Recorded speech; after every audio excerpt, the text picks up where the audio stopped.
Hi, my name is Kelly, and I'm an instructor for yoga and fitness here at Inward Office. Core can be daunting. So I'm going to show you a few things that maybe will inspire you to come into a core class and try it and feel comfortable coming in as you are and not worrying so much about how well you're doing it, how many you're doing, and just kind of allowing yourself to give yourself that gift for a while. So the things I'm going to show you is first thing is going to be just the modification. So we start usually on our back with our lower back to the floor because we want to be very careful of the lower back.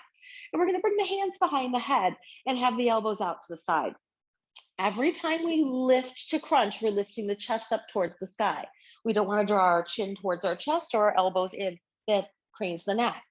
So if you start by just doing that little lift and lower, notice the lower back. The lower back wants to remain on the floor. Okay. So as we're lifting and lowering, we're being very careful that we don't let the tailbone draw down and the chest and the belly lift up. We also want to draw the breath in and out to a rhythm, like on our exhale should be lifting our exertion. Inhale down, exhale exertion, inhale down. Good. That just helps with our exercise and getting the most out of it. Now, if you start to feel it in your lower back or neck, all you do is lay down and bring the knees in. That tucks the tailbone up, lets the lower back rest. So that's your modification. That's what happens if in the middle of the exercise you want to rest. This is what happens. Then usually during classes, we take it up a notch. So we start here, we bring it up to a level 2.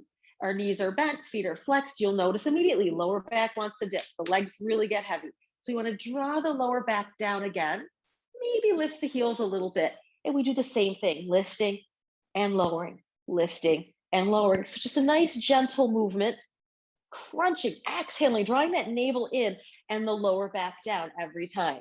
Now, if this gets exhausting for the neck or the lower back, you just bring the feet down and continue. Same thing, just a different level of difficulty.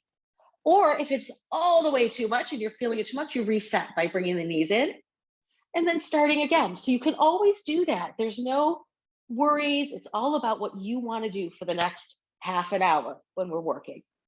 Good. Same thing if we're on our hands and knees. I usually bring a blanket that makes it a little more comfortable because sometimes in core, what's bothering you is not the core, it's the other areas that have to touch the floor. So we're around our hands and knees. And just say we're coming into a modified plank. So our hands will come forward, we'll lean forward, we're on our knees. So we use the surface of the ground with the tops of the feet, the knees, and the hands. If you want to take it further, you're just lifting the knees up. That takes away some of the surface. But here we're just holding and breathing, and this is a perfectly good plank position. Right, now if this gets exhausting, we just come into a child's pose, again, rounding the spine. So it's a very similar position to what we were doing while we were on the floor. So that's the modification when we're on our hands and knees. And then of course, if we're on our sit bones, we change the dynamic and direction to work the core. We bring the hands behind and lift the chest as our modification. So we don't have to straighten the legs and bring the arms forward. We can keep a bend in the knees and lift the chest like so. If it's too much altogether, we just sit with our hands and heels on the ground, lifting the heart. And this already engages the core. And then you can, of course, bring it up to a higher level when you're ready. Bringing the feet down and rolling into a ball if you need to at any time. I understand that core can be daunting for folks, but it really is just about beginning the activity and then you build the strength from there.